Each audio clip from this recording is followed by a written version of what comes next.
Okay, good evening, everyone. It's 6:01. Tonight we have our special city council meeting. At this time, we're called to order. And if we could please stand for the Pledge of Allegiance. I pledge allegiance to the flag of the United States of America and to the republic for which it stands, one nation, under God, indivisible, with liberty and justice for all. Thank you all. If I could have Stacy please call the roll.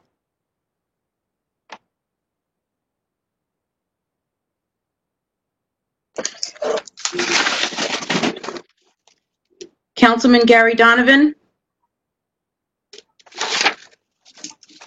Councilwoman Colleen O'Connor.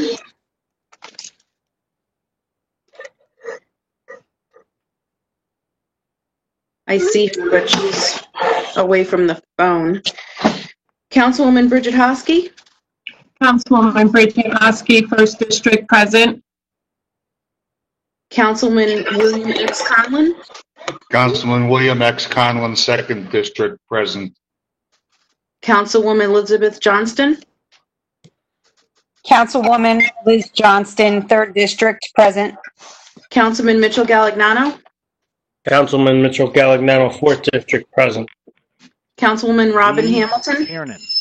Councilwoman Robin Hamilton, 5th District, here. Councilman Peter Massaro. Councilman Peter Massaro, 6th District, present.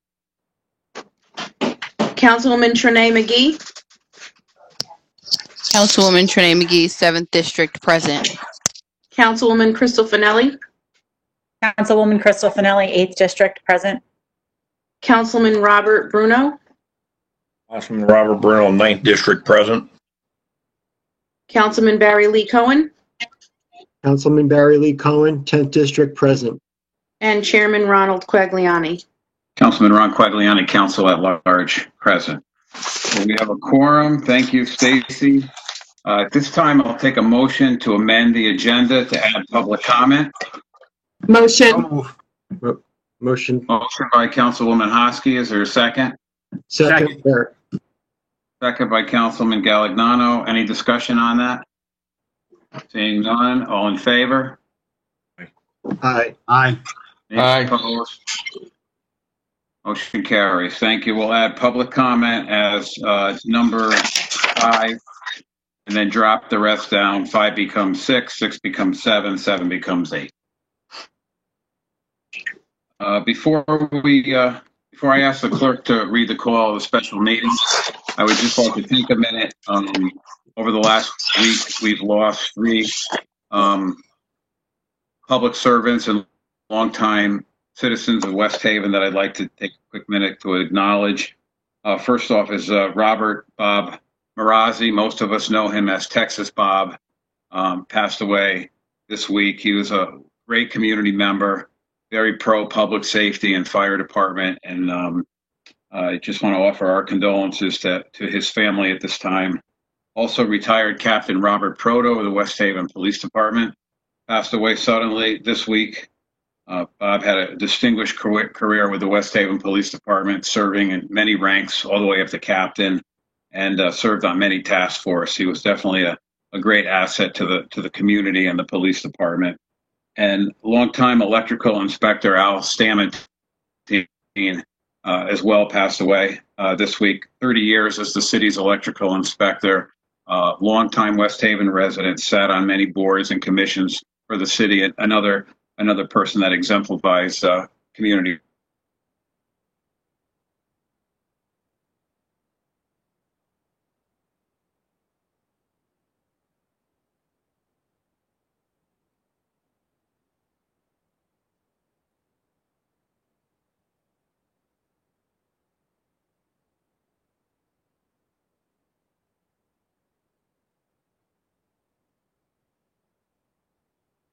Did we lose the chairman?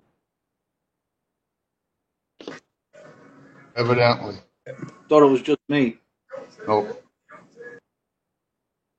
That's why I asked. I just wanted to make sure it wasn't me.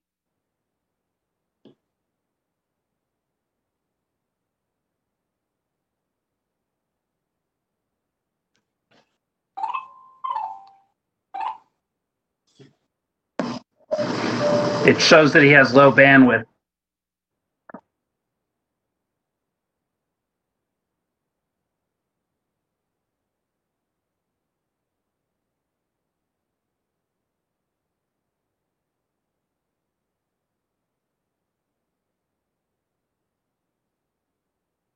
I text him, let him know.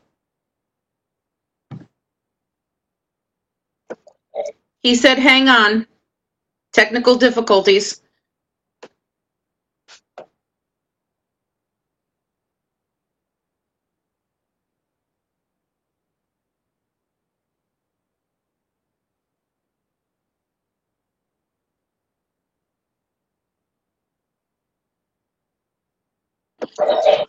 Robin, would you like to carry on for the chairman until he gets his internet figured out?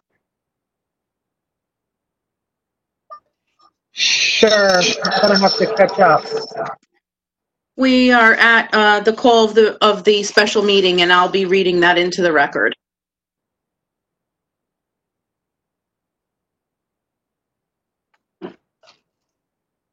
West Haven City Council notice agenda of special meeting of April 22nd, 2020. Notice in accordance with rule number 11 of the rules governing the actions of the City Council, Chairman Ronald M. Quagliani has called a special meeting of the West Haven City Council to be held at 6 p.m. on Wednesday, April 22nd, 2020. This meeting will be held via electronic methods in accordance with rule number 30. You can visit the City of West Haven's website, YouTube channel at https://www.youtube.com channel to watch the meeting live.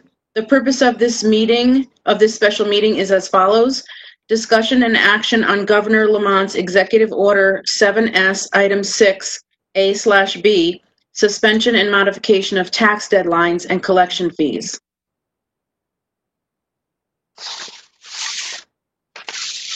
Thank you, Stacy. And at this time, I was asked to read a letter, public comment, into the record from Chief James O'Brien from the West Haven Fire Department. So this is a letter addressed to the West Haven City Council, Mr. Ronald Quagliani, dated April 22nd, 2020.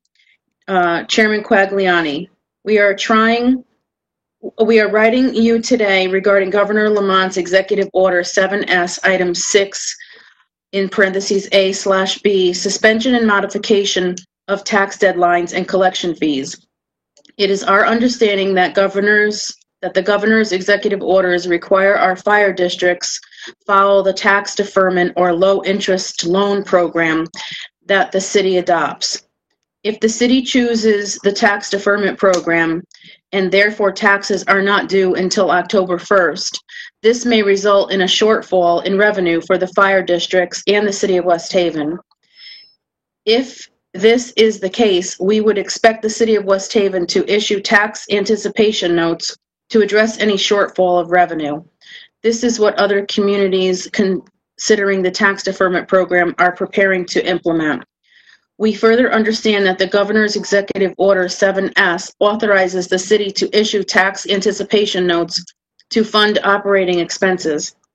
However, those executive orders do not allow our fire districts to issue tax anticipation notes like the city is authorized to do. We will require the City of West Haven to issue tax anticipation notes on our behalf or otherwise provide a source of funding for the districts to operate for at least the first 3 months of the fiscal year. Therefore, we request that the city either issue tax anticipation notes to fund our operating expenses for at least the first 3 months of the next fiscal year or otherwise provide adequate funding to the fire districts so that we can continue our services in the event this is the course taken. The low interest rate program appears to be a better option than the deferment program in assuring a continued flow of revenue so that we can continue our services and protect the citizens and property within the city. This may also be favorable to the City of West Haven to continue operations without having to issue tax anticipation notes. We respectfully recommend that the City Council members take these observations under consideration during these difficult times that require difficult decisions. Respectfully, Chief James P. O'Brien, West Haven Fire Department. Also signed by Chief Stephen Secfriello, West Shore Fire Department. Thank you, Stacy. You're welcome. Lee, are you on? He's having technical difficulties too, so unfortunately, they're trying to get him hooked up. He can't get sound, Councilwoman. Okay. So he's having, Dave Richards is working with him. All right. Frank, do you have anything to add to this situation? Only that I agree with the chief's letter. I've already had a conversation with Bill Lindsay, who is our bonds person, regarding the if that is the needed. Join the meeting. The preferred option, in my opinion, would be to go with the low interest option because it's going to cost the city money to take out the notes. You're going to have to pay the interest on it. And they're short term only. So my personal opinion is to go with the low interest option for the taxes. Thank you. And I believe Leslie is on the phone as well if she wants to add anything to that. Leslie, do you have anything to add to that, or could you help us out here?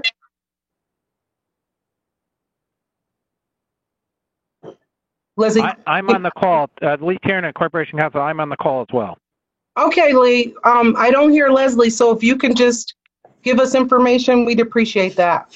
Yeah. So in analyzing this situation, unfortunately, as Frank has indicated, we have a cash flow problem. I did reach out to OPM. Lee. Oh, sorry. Yeah, we're having problems hearing you. Oh, okay, hold on. All right. Hearing me. All right, we hear you. Oh, you are better? Yeah. Oh, I think I took my fingers off the receiver, so that probably helped.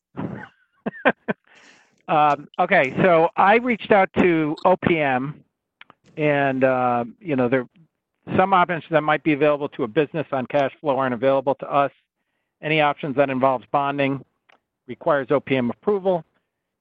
Even tax anticipation notes, I think, would run approximately $500,000 in the short term.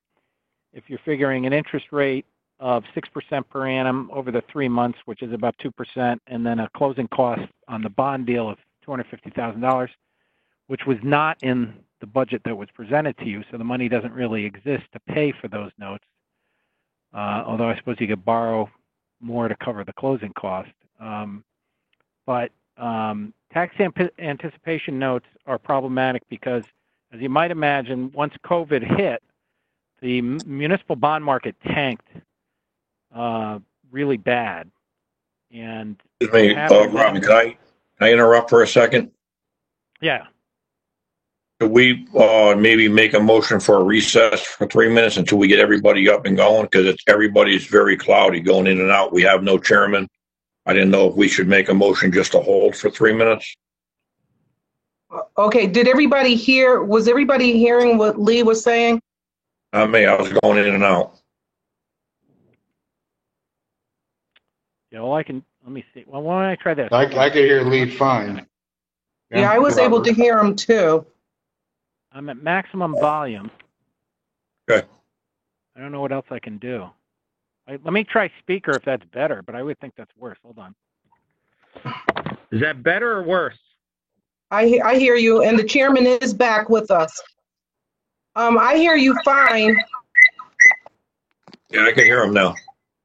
Okay, I'm on speaker, so that makes it better. So let me just There's feedback, Lee. There's feedback. So let me go off speaker. Yeah, it was better before, Lee. Lee Tiernan has left the meeting. Okay. Welcome back, Mr. Chairman. It's all yours. Madam Chairwoman, my signal is very bad, so you may, we'll give it our best shot. I don't know where we left off. We were listening. Lee was giving his opinion to the situation. We also heard a letter from Chief O'Brien talking about how it'd be a hardship on the fire department. Okay. Lee, you back? No. I also called for Leslie, but Leslie, can you hear us? No. Doesn't look like she's muted.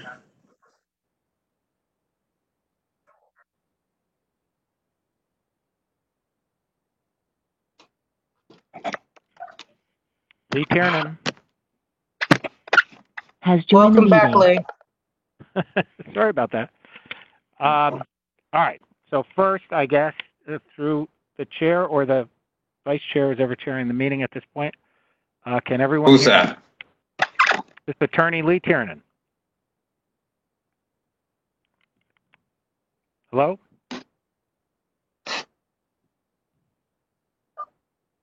Continue, Lee.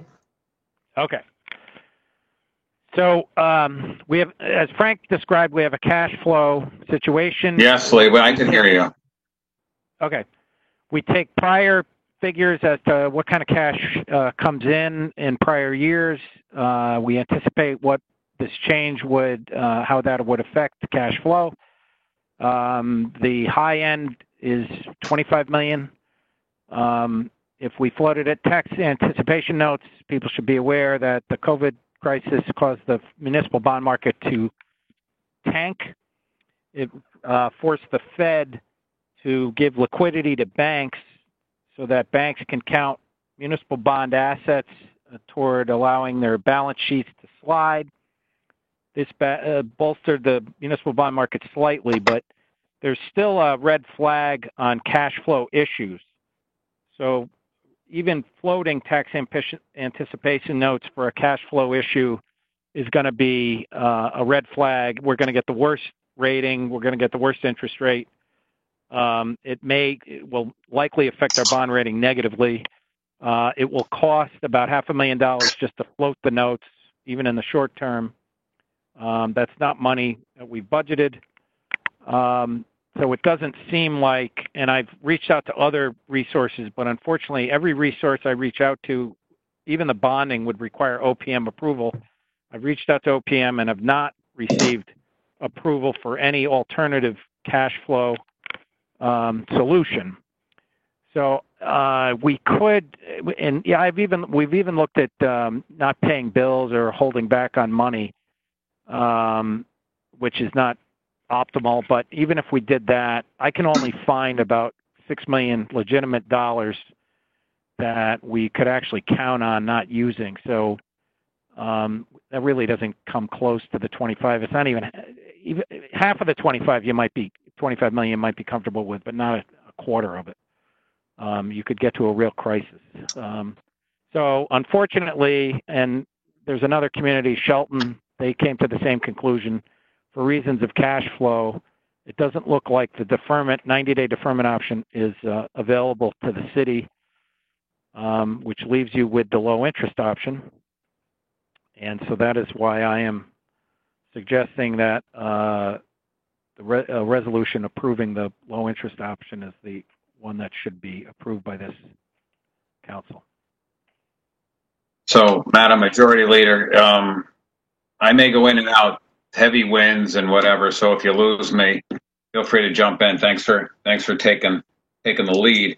And Lee, I'm sorry if I was out when you explained this already, but did you explain to the council where you came up with that $25 million figure? My understanding of the executive order is that all the escrow payments will still continue to be made on time. So what percentage of the tax base is escrow as opposed to ones that aren't?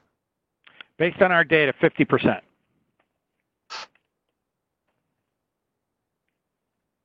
And my understanding is that one of the options is a tax deferment. There's two options to the tax deferment. Either you could let everybody participate and they could just defer their taxes for 90 days, or there's an application that OPM put out as guidance, and there has to be certain criteria that are met, right? Obviously, a resident, you have to have your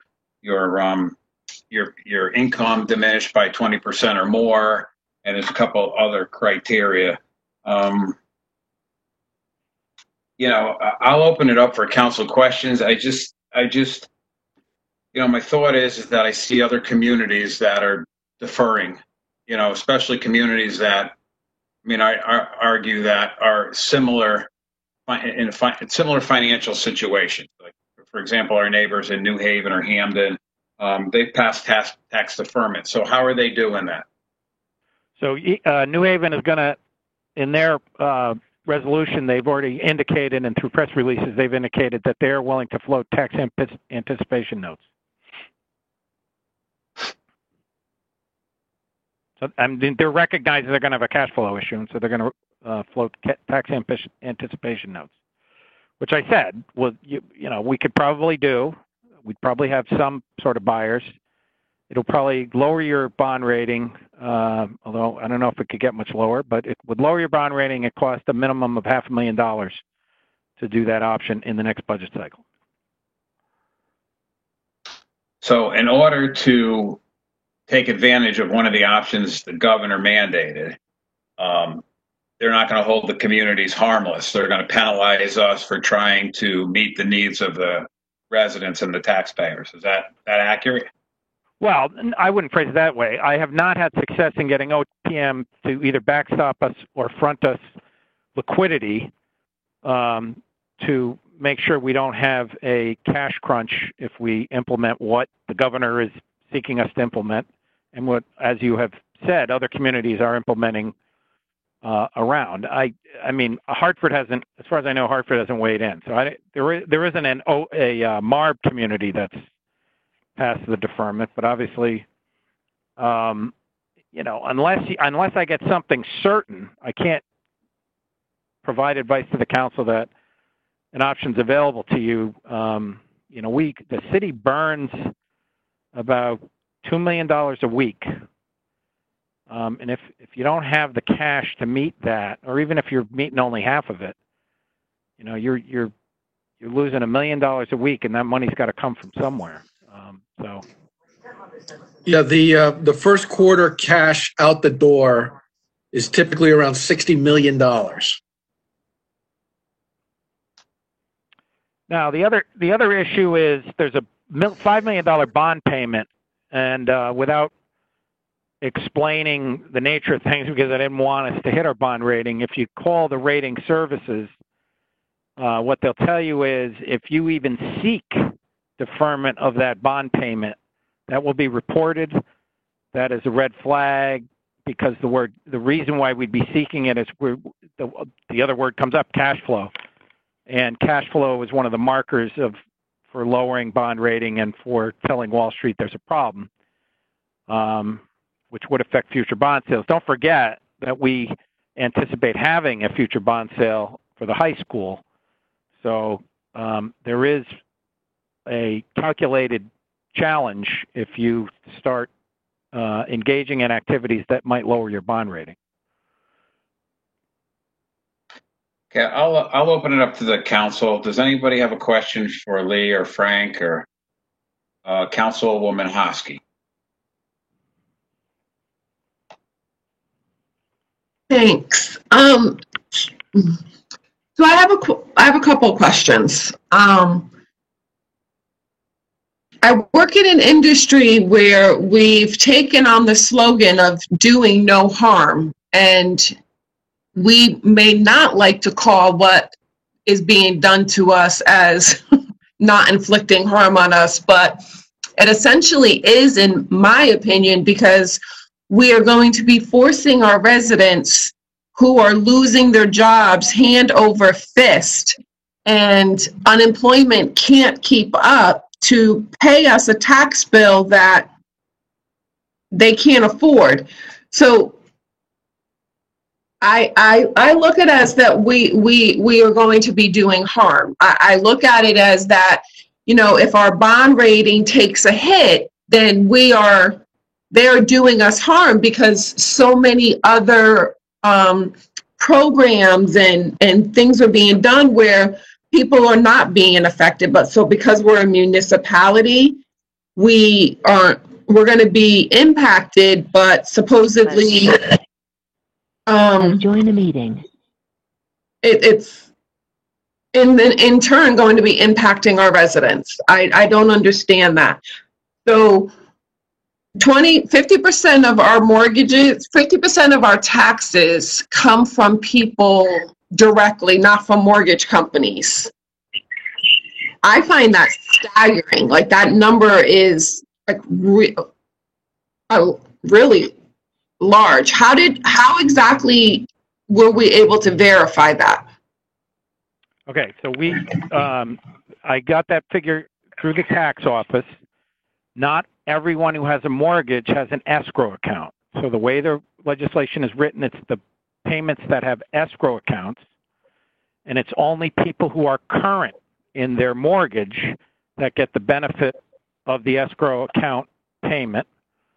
So the bank does not have to the bank is entitled to the deferment if the mortgage holder is not current in their mortgage payment.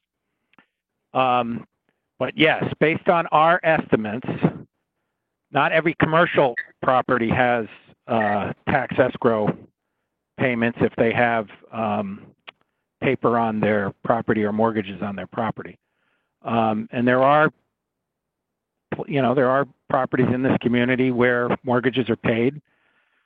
And if you come into the tax office during tax time and you look at the lines that are there every day down the hall, that would give you some indication. Obviously, anybody in that line in the month of July, obviously doesn't have a mortgage payment. So I'm comfortable that figure is accurate.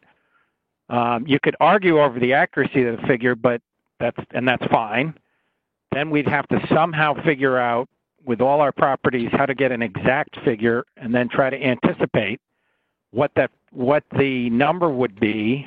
We used our best available data, but you have to understand, anybody who doesn't make a mortgage payment in July, all bets are off on that escrow, so your figures would change. But look, let's say I'm wrong by 50%. That still means we have to come up with $12 million. I mean, we don't have $12 million. I can find 6 and with deferred payments. I can't find 12. So we go with your suggestion and they still don't pay. That tax line that you're talking about where they're all lined up to pay their, and if they don't pay, then what? What's plan C or B? Like what are we going to do? No, there is no plan C. That can always happen. Taxpayers could always not pay. We've had recessions in the past, so that is not unusual. We anticipate that there are going to be people that have more financial challenges than in prior years. It is anticipated that the unemployment rate nationwide is going to be reported in excess of 16% in May. So I would anticipate, yes, there are going to be some people who can't afford to pay their taxes, just as there was during the Depression, just as there was during the recession in 91, the recession of 75, the recession of 2008. There's no legislation that combats that other than a state bailout. So we just have to deal, whether we had this escrow or low interest policy in place or not in place, that would be irrelevant. We still have that collection problem. True. So I'm just trying to bring it out to the council that either way we could end up financially strapped. Even if we go with what you're recommending, people could not pay their mortgage. So what's the backup plan? Like, how are we going to fix that? Like, I get the whole Great Recession and all your examples. That's my problem. How are we going to, if we go with this plan, what is the backup in the event that people don't pay? We're going to be financially strapped with $60 million out the door in the first quarter. What are we going to do? Frank said $60 million. Frank said there's $60 million that pays out for the first quarter.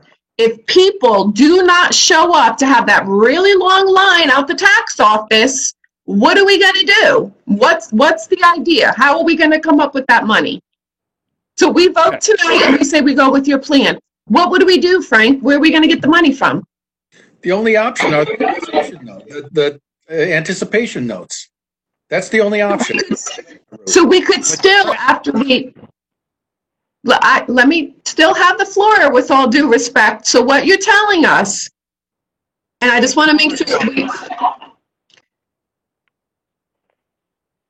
what number would be wrong? If we go with what you're suggesting, we could still end up with a cash flow issue. Then we would then still have to come up possibly with $500,000 to get the tax anticipation notes?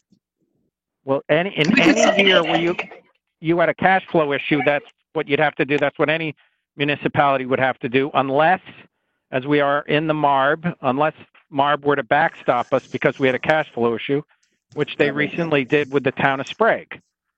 So,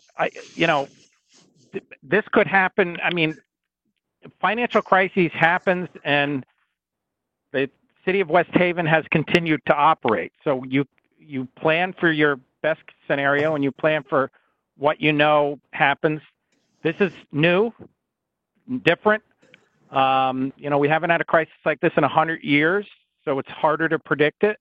But if you use the indicators, the best indicators would seem to be the 08 recession. In the 08 recession, we didn't bleed as much tax revenue as you're anticipating. Could be worse this time. We would contact OPM in that instance. We'd ask for a backstop, and then if OPM said, we're not going to backstop you, that's when you'd go to the bond market and float anticipation notes. But it would be, you'd have to figure out, are you going to, how much you're going to borrow and how much you're going to be able to pay back. Right. But you do understand our concern, right? There is a really good indication that we are about to raise taxes in the Center Fire District, the Shore Fire District. We know the city's getting ready to raise taxes. And now all of a sudden on these same residents, we're about to say, oh, and on top of that, we're going to do what Shelton is doing, which is we still want your taxes. On the residents who are hand over fist being laid off and struggling. And that's just, and in the same breath, we're going to be saying, oh, and this is the new budget with all your taxes being raised. I get why we have to do it. I guess you can only find $6 million. Can you just take a moment to explain where you come up with that $6 million? You can't find 12, you only found 6. Correct. Where's that 6 coming from? Well, I don't know. There's smaller amounts, but for example, it's pretty drastic stuff I'm about to say here. I'm excited. What we do. It's not that this is what we do, but this is the only places that if you look in all the city accounts where you can find money without actually going into a deficit, which would make you automatically a Tier 4 community. You could borrow $3 million from the sewer department, which is new and improved kind of thing to do, but you could do that. I think the sewer department would give you permission to do that. You're going to pay it back in 90 days would be the idea. And you could delay the payment you have to the library, which is $1.4 million. And then there are some other delayed payments you could make. $6 million is your best case scenario on that. You would buy a delay of payments on $6 million. Those, the sewer department would limp along. That's a discretionary fund. As long as they got it back, I don't know how it would impact the library. And other entities we'd be holding back on payments for, I don't know how it would impact them. But that would be your best scenario.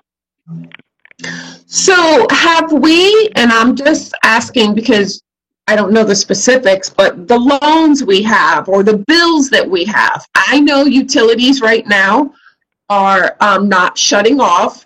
Have we made phone calls to anybody that we do owe money to say, you know, could you give us a 90-day deferral? Because I know hand over fist, there are many companies doing that. And have we attempted to, you know, ask anybody that we owe big money to if they can give us not even big money, you know, $100,000 here and there can add up to $1 million.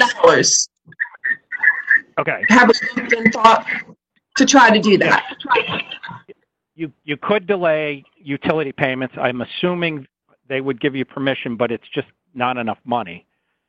Big money accounts are like the health insurance account. The problem with the health insurance account is what you're asking the health insurance company to do is to not receive any money and pay your health bills. They're not going to, they won't do that. They can't do that. They don't have the capacity to do that.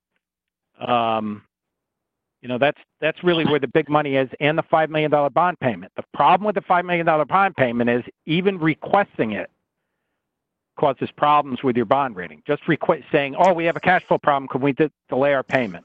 They're not going to care that the governor had an executive order or why that is, because nobody else is asking for that relief. Only the city of West Haven is. That's a non-starter.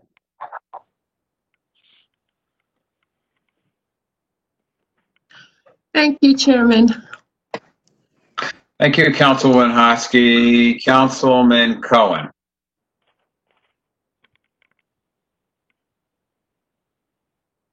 Thank you, Mr. Chairman. This question's for Lee, please. Lee, you both you and Frank mentioned this, that, you know, right, and I'm just going to paraphrase, I believe, Lee, it was you said, or somebody said that our bond rating can't get much worse. Okay, so can you just review, just hypothetically, what our bond rating is today, and if we were to take the tax deferral that would impact our bond, obviously, what you suspect it would be? I mean, we down to junk bonds or what? I mean, give me an idea, Frank. Or we're just above junk bond. That's what I mean. And so my point basically being is, we're at junk bond now.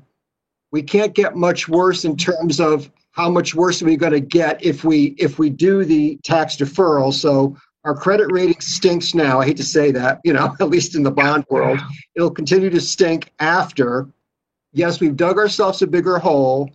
And to dig this bigger hole, it's going to cost us approximately $500,000 for the notes, if I understand correctly. Correct? At least. I don't have the exact figure because we haven't put a prospectus together. Right. I was going to say as a minimum. I'm sorry, as a minimum. So we're basically looking at that. All right. I share all of the frustration, all the rationale that Councilwoman Hosky's already said. So I'm not going to repeat all that, because what we have here is two poison pills, and they both suck. Okay, in plain English. I do not disagree with you. And I would basically say that, to your point, though, no matter which one we choose, there are going to be people that are not going to meet their payments, or they're going to be overdue on their payments. And those people that are behind on their payments now will only be further behind, says my crystal ball. And then we're going to get a big chunk. If we look at the unemployment figures in the U.S., whatever the percentage of unemployed people are in the U.S. now, is it like 10%, 11% now? I don't know what it is. Just basically add that on to the West Haven, just a trickle-down effect. Where's all this unemployment come from? It's probably higher in the Northeast. So you can basically say, in my humble opinion, if you look at the wage, you're looking at an additional 15% at minimum on top of those people now that are not paying on time, just based on people losing their jobs or what have you. Okay, so I would have to say that it would probably be, I do not want to be a tier 4, as you mentioned. If we basically go for the tax deferral, to go to a tier 4, basically, I think is just be the bad guy here. It's just fiscally irresponsible. The taxpayers are going to hate either one of these. If we defer payments, it's going to be what it's going to be, because to Councilwoman Hosky's point, we're still going to probably raise taxes in 2 of the 3 fire districts. It looks like there might be a slight, at least at this time, a slight tax increase here for the city of West Haven. So all things considered, I don't feel like having to dish out at a minimum another $500,000 to just basically confirm my junk bond rating that I have now. And I feel badly because this is like a Sophie's Choice and both of them stink. I don't want to save either of them. So I would go along with your unfortunate recommendation, and it is an unfortunate recommendation of the low interest. If I understand everything correctly, correct me if I'm wrong, please, if I've said anything incorrect. Well, no, I think you're correct. And even if we do anticipation notes, just I have to preface this by saying OPM has to approve. We can't just do it on our own. And let me just give you some figures. I don't know if it gives people comfort. Doesn't give people comfort. It's the only figures we have. So in the recession, which we were told was the worst recession since the Great Depression, which began in late 2008, if you look at the city's revenue, city had consistent revenue. It had about $83 million in the 3 preceding fiscal years. In fiscal year 09, revenue declined to it declined by a little over $2 million, which isn't great. And then it bounced. We got half of that back, and then it sort of flatlines. But I give you that figure because that was considered, again, the worst recession since the Depression, and the actual property tax revenue loss was only $2 million. So, we're paying attention to that, but look, you're correct. We probably will anticipate some loss, but I don't think it's going to be as big as people fear based on history. Okay. Well, I don't want to beat a dead horse here, so I'm going to yield the floor. Thank you very much, Chairman. Yep. Thank you, Councilman Cohen. I'm going to go to Councilwoman Johnston, then Councilman Massaro, and then Councilwoman Finelli. Thanks. I just have a clarifying question, and I don't know if this is for the woman from the tax office, if she's here or not, or for Chairman. But when I was reading the summary, it keeps alluding to the eligible person as like that hasn't been determined yet, what that, how that's determined. But when we started the meeting, Chairman, you mentioned a few, you mentioned a few criteria. So has that already been determined, what an eligible person is? Or is that, who's deciding that? Yeah, so OPM put out guidance regarding who is eligible. There's 2 options. So either everybody's eligible if we decide that, or eligibility would be if a household has suffered a reduction in income at least 20% due to COVID-19. Since April 1st, either individual has been furloughed without pay, had my hours cut significantly reduced, or I'm unemployed. This has resulted in at least a 20% reduction in my household income. So that's for a residence, and then there's similar criteria for a business, but that has to be at least 30%. Thank you. I didn't see that in the summary, so I wasn't sure where that came from. You all set, Councilwoman Johnson? Councilman Massaro? Thank you, Chairman. I got one question. It's either Frank or Lee. If we bond and we're saying we're going to be short maybe around $60 million, isn't that the same thing like the last administration did, bonded money that we didn't have, and then we got ourselves in a jam, and then we're going to have OPM on our back if we don't get these taxes paid? Well, again, pursuant to being a Tier 3 community, we cannot bond without permission from OPM first. We would not bond $60 million. We would bond probably, at most, we would bond $25 million, or we would bond less. I would say between 12 and 25. And those bonds are usually determined by how cash flow is going, because they're tax anticipation notes, so they go to the Wall Street pretty quickly. once you have developed a prospectus and you know you're going to do it. But we don't have permission to do that unless OPM says yes, that makes sense that you float tax anticipation notes. It would probably be an emergency meeting of OPM, emergency meeting of the MAR board. Now, I can tell you that I sat in on the MAR meeting with Sprague, and before any of this was written into law through executive fiat by the governor, Sprague already told OPM they were having a cash flow problem third week of July. So those issues are discussed with OPM, and in that instance, they have and will continue to backstop Sprague, but Sprague's a little community. Obviously, it's not as much money.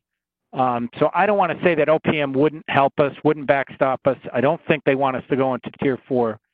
But if we are going to do tax anticipation notes, we do have to get their permission.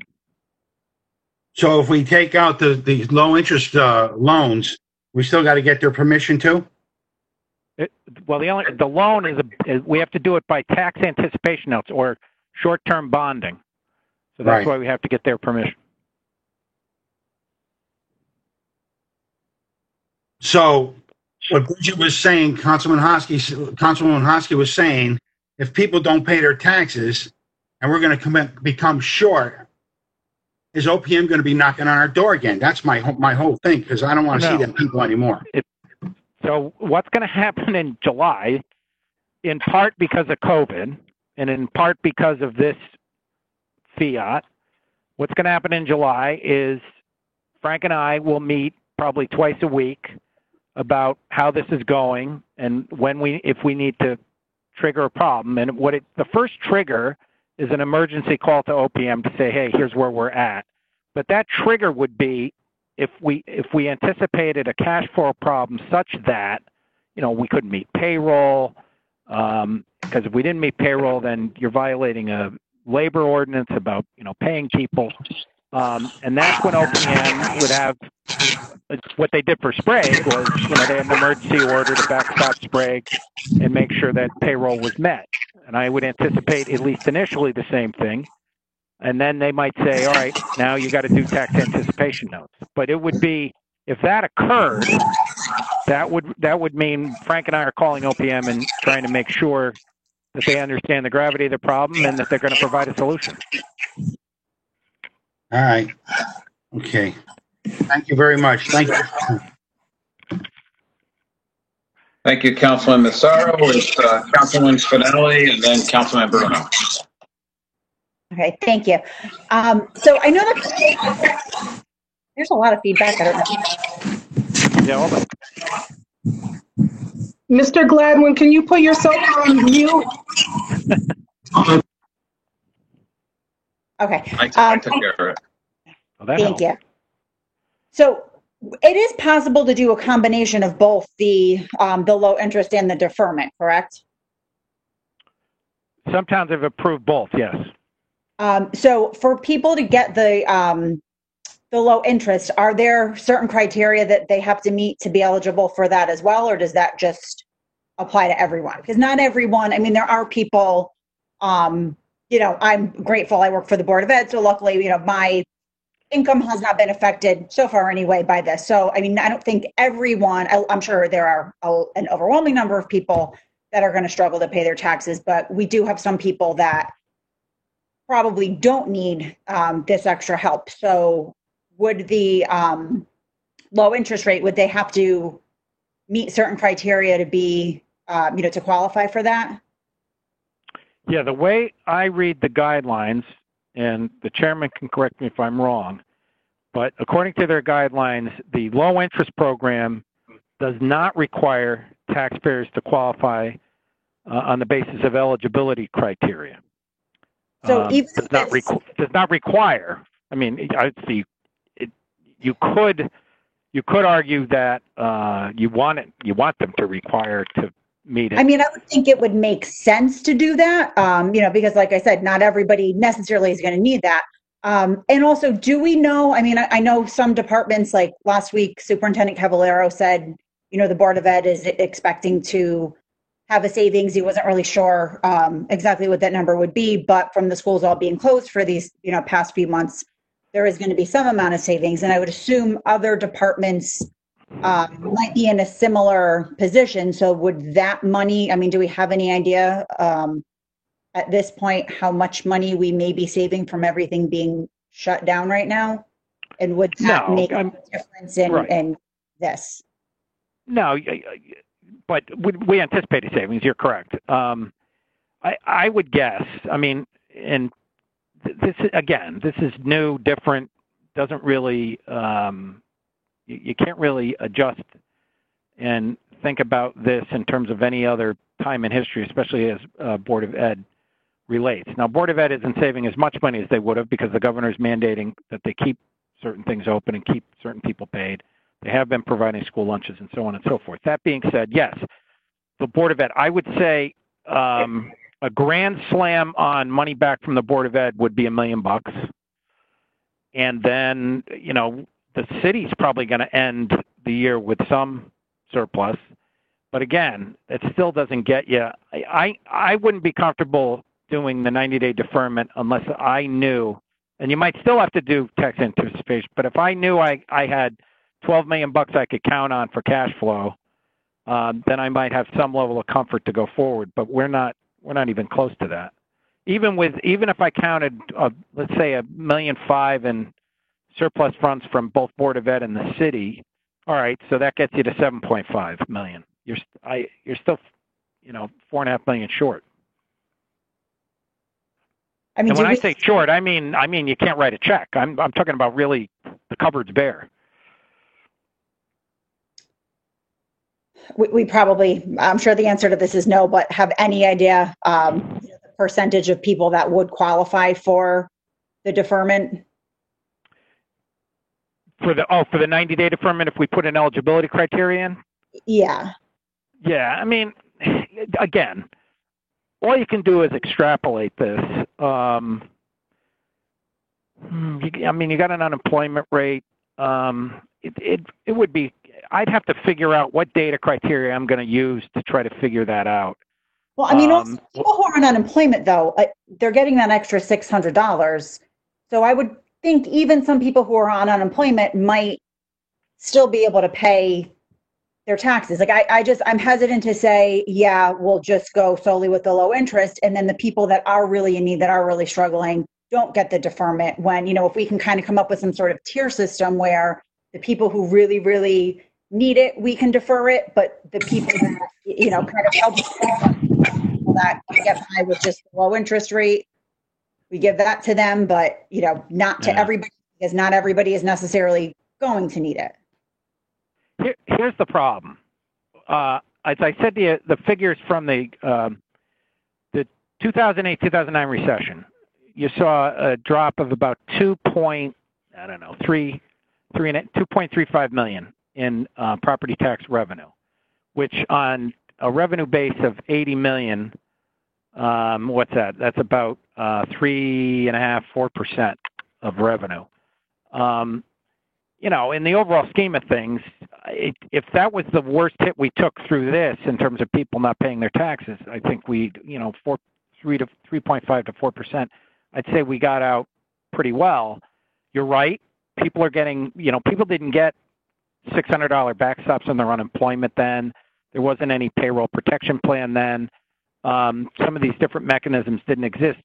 To be perfectly frank with you, the society wasn't officially told it was a recession until a year after it began, because data doesn't come in to give you the actual numbers.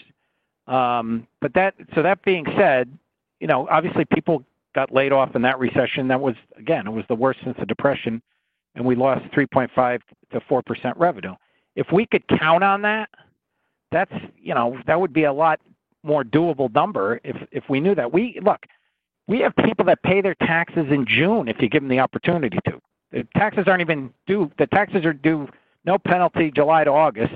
We have plenty of people that pay July 31st. But we actually, you know, the figures Frank showed me, we have about $5 million that's paid in June by people who don't have to pay in June. So it's unfortunate that that's probably what's going to happen is, you know, we'll probably have pretty good figures. Maybe we show a figure of, between 3 and 5% down.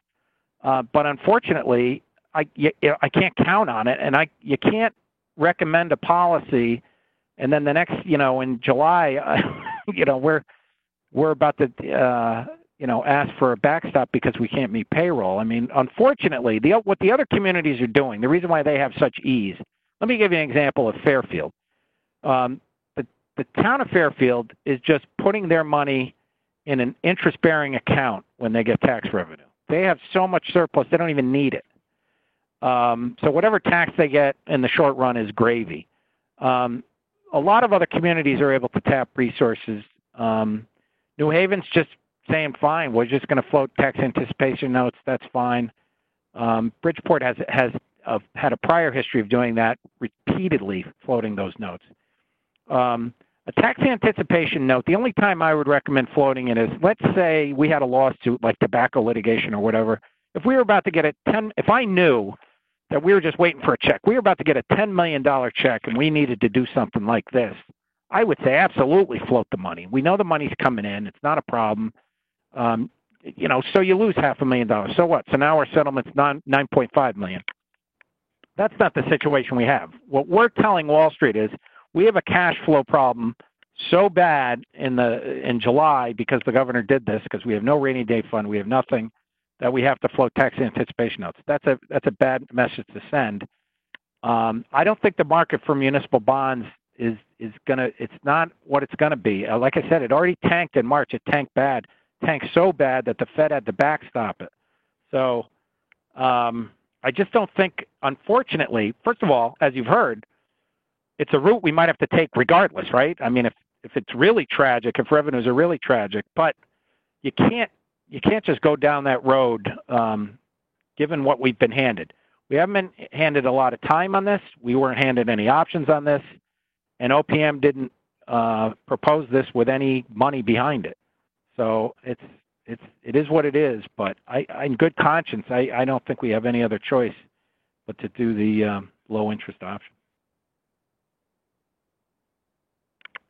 All right. Thank you. Sorry.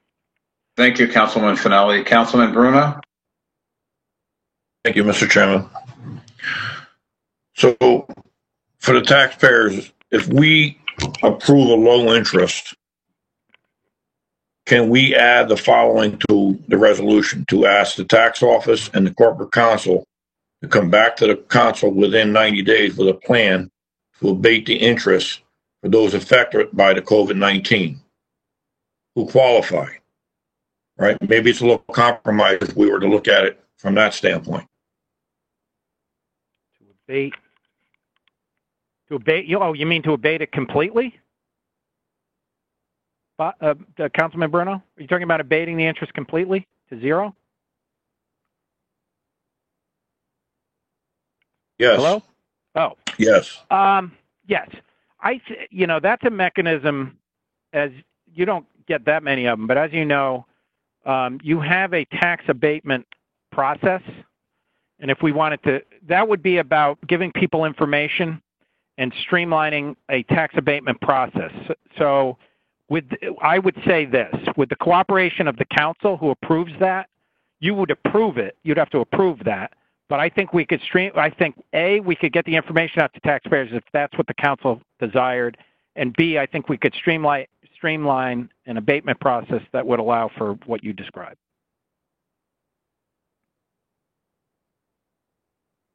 I thought that would be good because it would, the people that are affected by it by the COVID-19 would get a break, and the ones that are able to pay would be able to pay.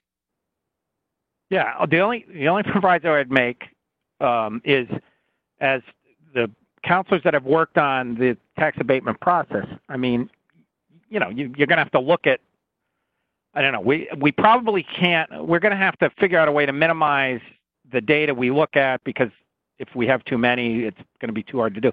But there is going to be a process where people, you're going to have to divide up the work, and people are going to have to do their, look through each application, and it's going to take all hands on deck, would be my anticipation. But if we're all willing to chip in and provide summaries and analysis, I think I think it's doable. Thank you. Nothing else, Mr. Chairman. That's all I have. Thank you, Councilman Bruno. My screen is just about blank, so if anybody else wants to ask questions, please state who you are.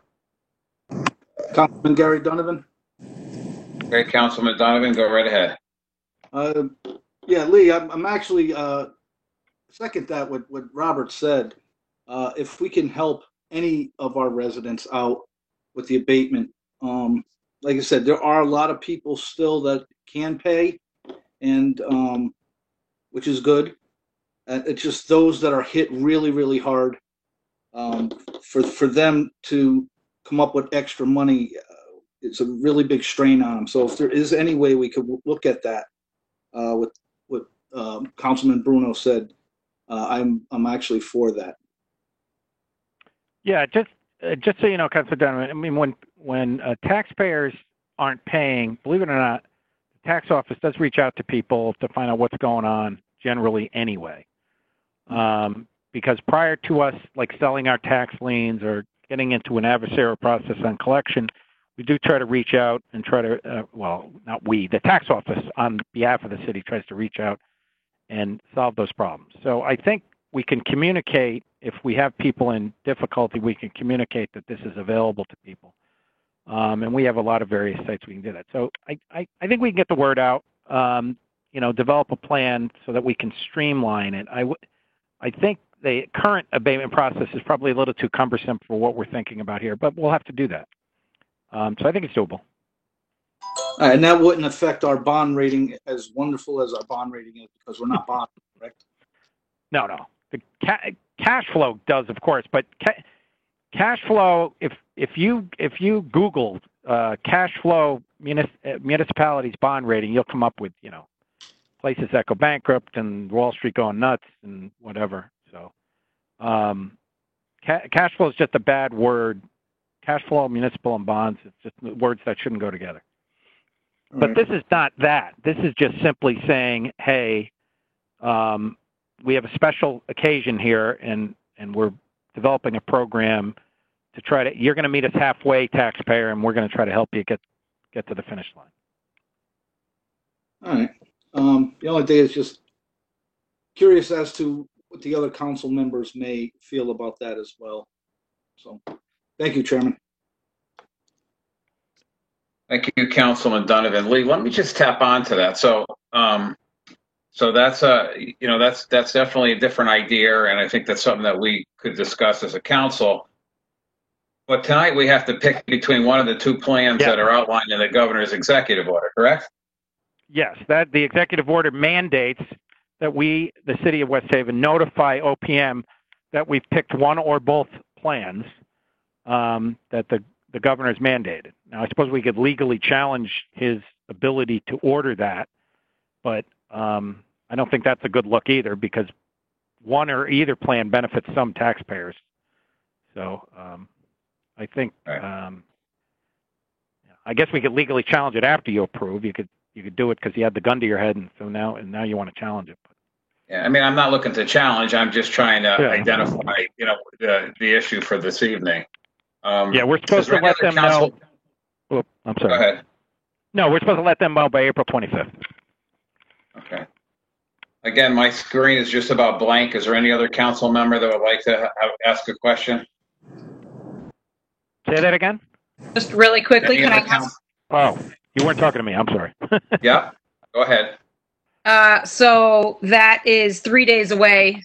I know, Attorney Tiernan, you mentioned Shelton. You sounded like you knew specifically what they were doing, and you mentioned New Haven. Have we, or do we have time to look at other towns like us and see how they're handling it, or not really? The only towns in OPM eyesight are Sprague, Hartford, and us. Sprague's not a good example because it's such a small community; it doesn't really fit. So nobody's really. The short answer is nobody's really like us in the sense that everybody has some sort of rainy day fund, or they're willing to float bond anticipation notes. So it really doesn't work. Shelton is an interesting piece, because I can tell you this, that Shelton allowed their rainy day fund to go down to zero. Now they have very low mill rate. They have a lot of industry. They have a very solid tax base. They have a mayor who's been in office a long time, prides himself in his low tax rate.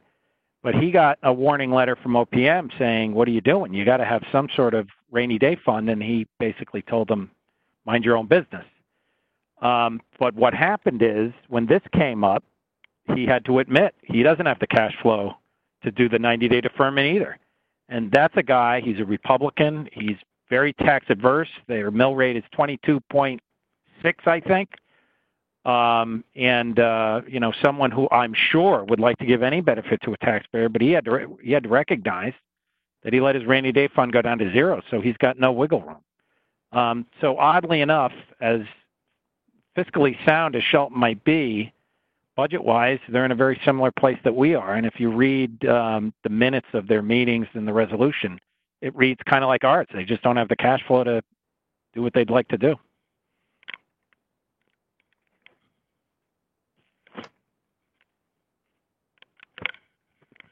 All set, Councilwoman? Any other council members have any questions for the first time? Any council members have any questions? Are you raising your hand, Mitch? I am, Chairman. Okay, go right ahead. Thank you, Chairman. So I was going to do, Robert, you took the thought right out of my head, Councilman Bruno. So I thought if we did some kind of abatement program, we would come back in September if we could and look at all the taxpayers that were looking for that just interest abatement. Is that the way we would do it, Counselor?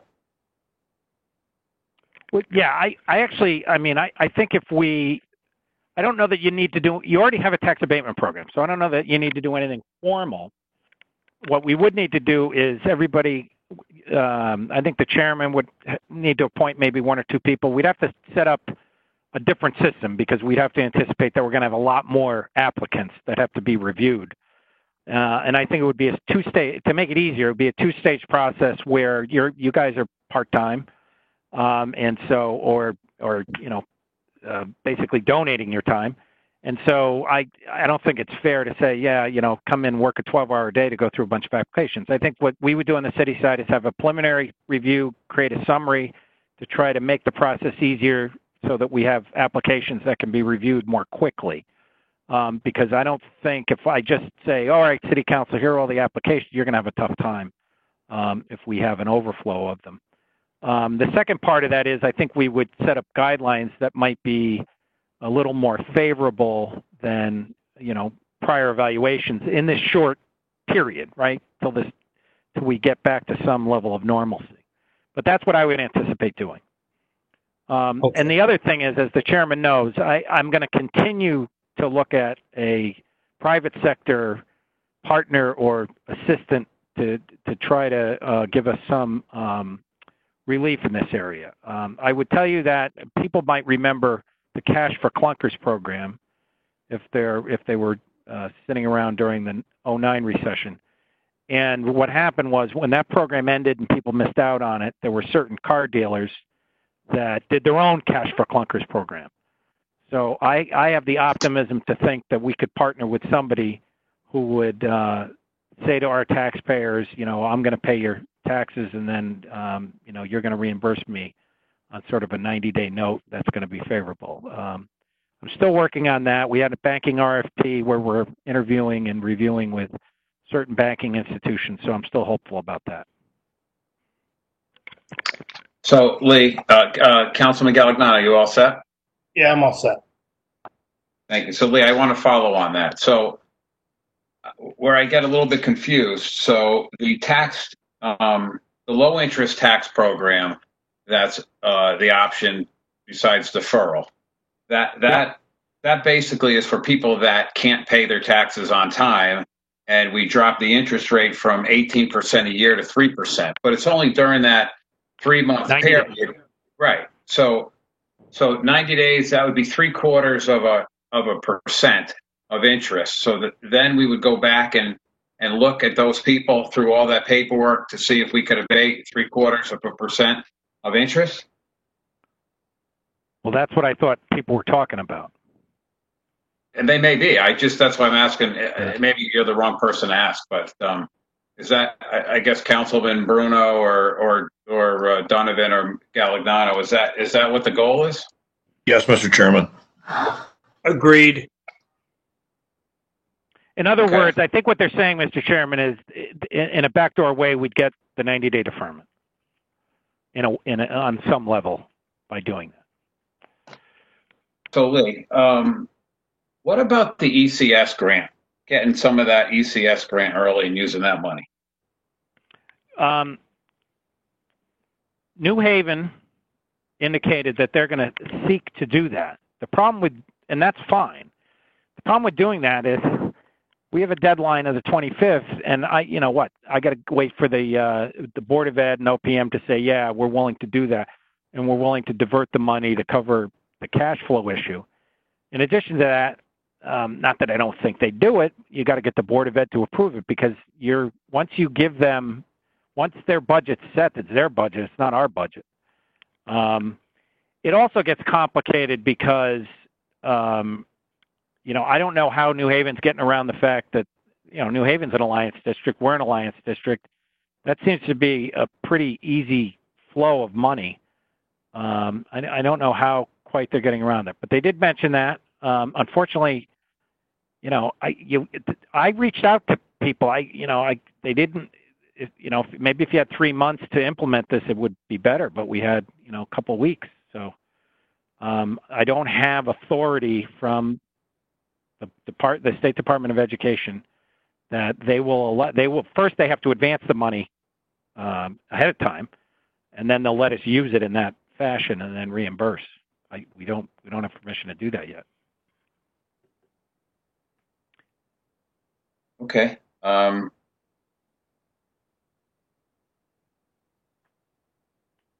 Any other questions for first time? Can you see me? Mayor, go ahead, and then it's Councilwoman Hosky after you, Mayor. Okay, thank you very much. I just actually asked Leslie a question because I have been reading this form, and I'm hoping that she can weigh in. I see where it requires documentation for landlords. I don't see where it requires documentation for the 20% lower in income and that type of thing. That's just one of, my concerns with that. I have to say this is not an easy decision. I think everybody summed it up, and I'm actually kind of used to these decisions since taking office. We don't look for, what's the best answer? We have to look for what's the worst answer and then go with the other one. And unfortunately, I find myself in that case right now. The deferment, to me, I worry too that no one really touched on. We talked about bond payments, but the deficit bonding that was done, my understanding is that there's a trustee in charge, and that if that bond payment isn't put in when it's supposed to, I don't know if they can call the bond or not. And when I'm finished, maybe Lee can or Frank can weigh in on that. So that's one of my concerns, not to mention all the regular bond payments. Cash flow is going to be, non-existent. It's going to be impossible. And I will tell you this, it is upsetting because naturally if people don't have jobs, you can't possibly, expect them to pay taxes. So I have to commend, Councilman Bruno. I like that idea of what he talked about with, leading the interest, because you do kind of get to the same place, and it gives people 90 days. And hopefully by that, maybe obviously we know all jobs probably won't come back, but maybe, more of the jobs will come back than not.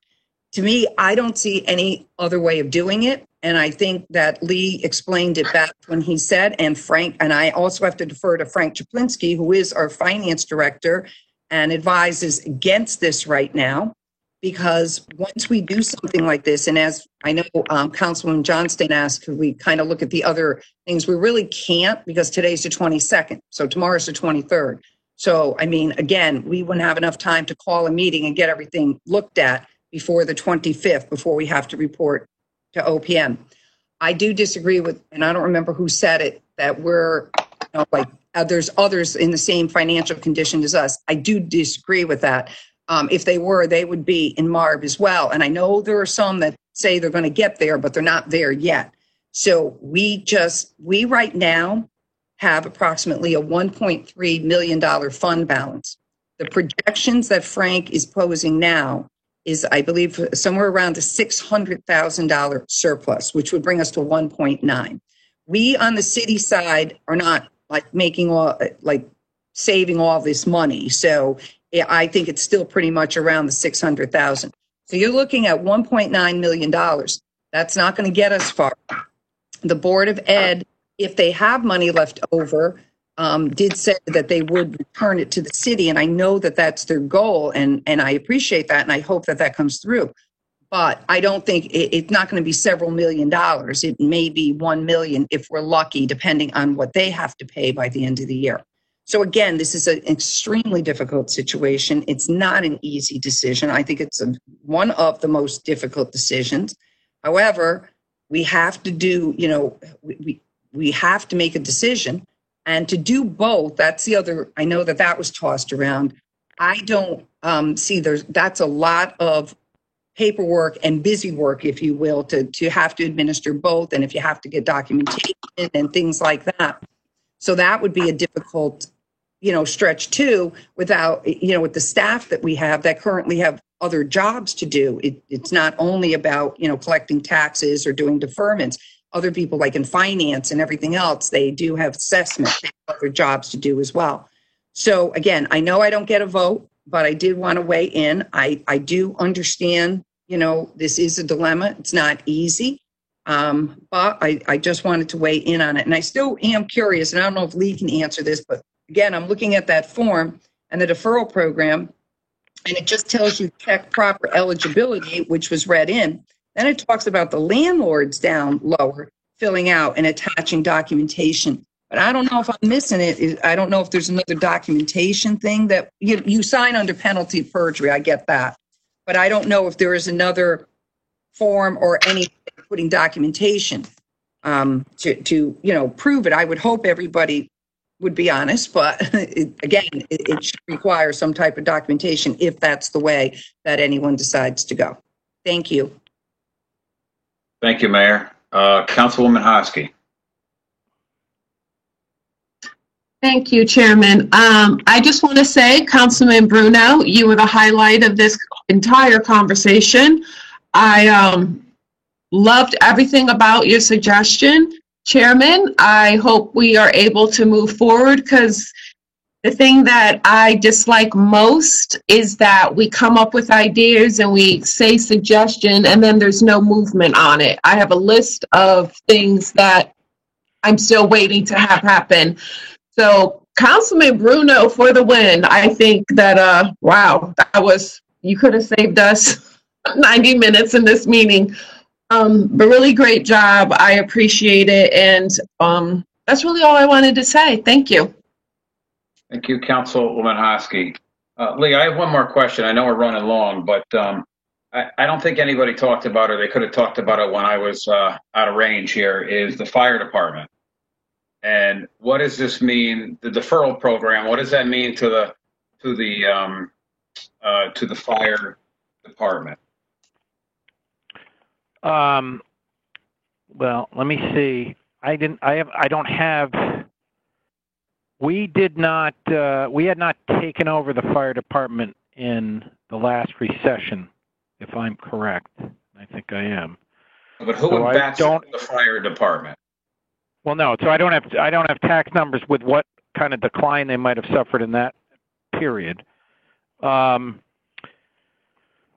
fire department is, although its revenue is derived from its region, ultimately the city would be its backstop, and then of course MARB would be the backstop. So if the inability of the fire department to pay bills we the city, and Frank, the finance director, would be alerted to that, and we would have to participate in solving the problem. Now, as any veteran counselor knows, that would be a very, very big frowny face because we have in the past done supplemental tax increases to cover that.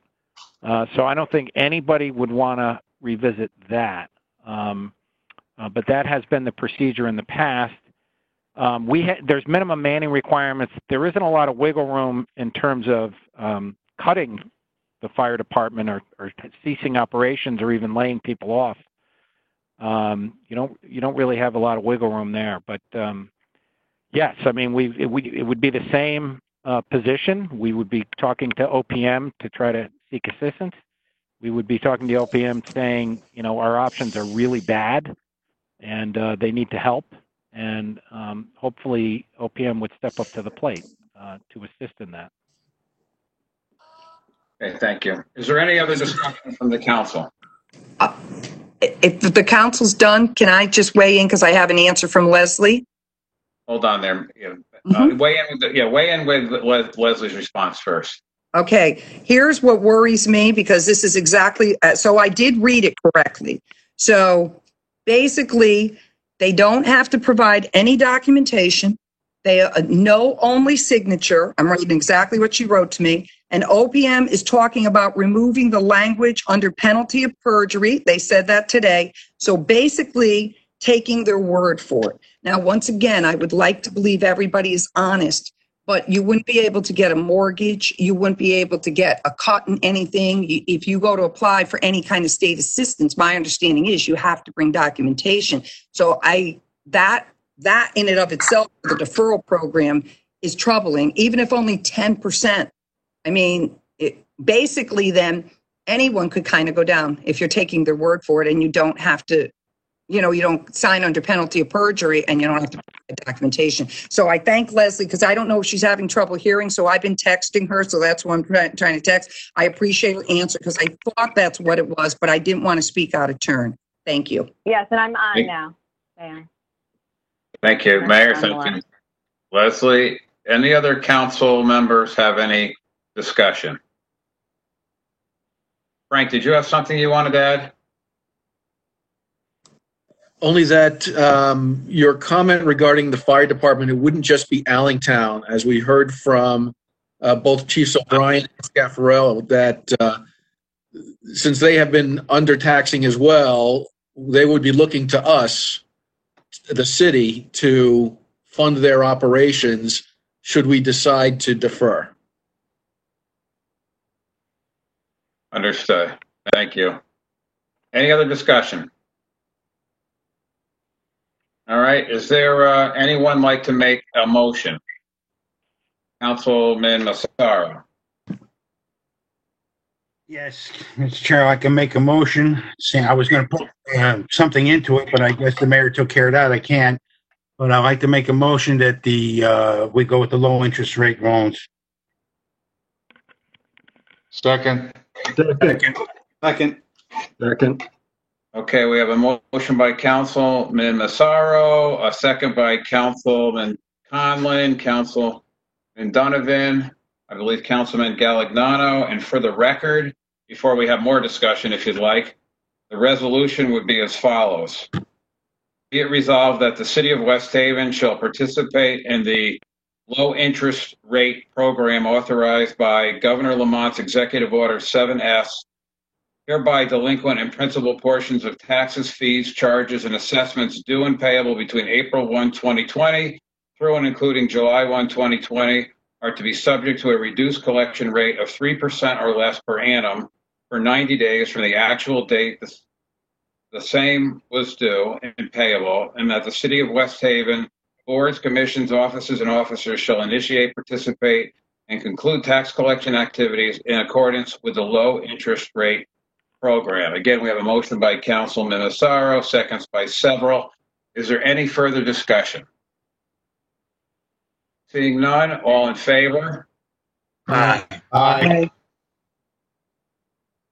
Are there any opposed? Are there any abstentions? That motion passes unanimously. The only comments I have is, Lee, are you still on the line? Yeah. So I would request that we do try to reach out to OPM and see if, in fact, who knows, maybe they'll be, in a good mood this week and say they will backstop us. And then I would be happy to call a special meeting on Friday to maybe add an additional program to the motion that we just made. Okay. It shall be All right, done. thank you. Thank you. And thank you, Lee, Frank, Leslie, Mayor, for being here. What I'll do now is, before I ask for a motion to adjourn, we will adjourn. We will stay on the same call. We'll wait a couple of minutes, and then I will turn it over to Councilwoman Hosky for the Finance Committee meeting. So is there a motion to adjourn? Motion to adjourn. Second? I'll second that. Second. Okay, Councilman Cohen and Councilman Bruno, all in favor? Aye. We are adjourned. Thank you very much. Thank you.